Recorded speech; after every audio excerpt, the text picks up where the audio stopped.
Praise be to God, there is no other God except God. We are absolutely free to believe or disbelieve in God. It is God's will that we will freely do so.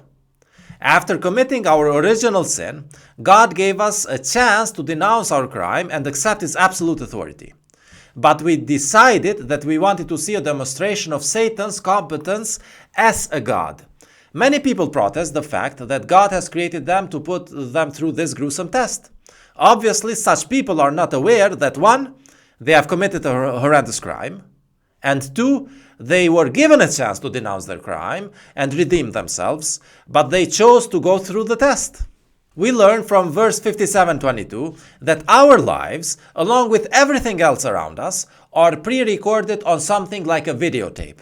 God fully knows what kind of decision each of us is destined to make. He knows which of us are going to heaven and which are going to hell. Even before we were born into this world, God knew which souls are good and which souls are evil. As far as God's omniscience is concerned, we can imagine a stamp on everyone's forehead that says heaven or hell. Yet as far as we are concerned, we are totally free to side with God's absolute authority or Satan's polytheistic views. Predestination, therefore, is a fact as far as God is concerned, not as far as we are concerned. This understanding explains the numerous verses stating that God guides whomever He wills and misleads whomever He wills.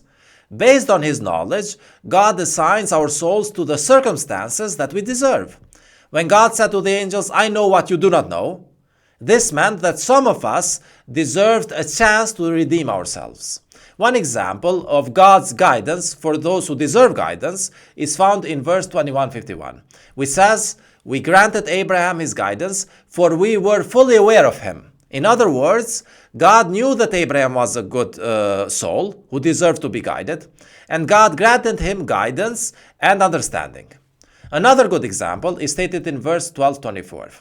Joseph sort of fell for the Egyptian nobleman's wife and almost committed adultery, if it were not that he saw a sign from his Lord. God teaches us in verse 12:24 that He diverted evil and sin from Joseph, for he was one of God's devoted worshippers.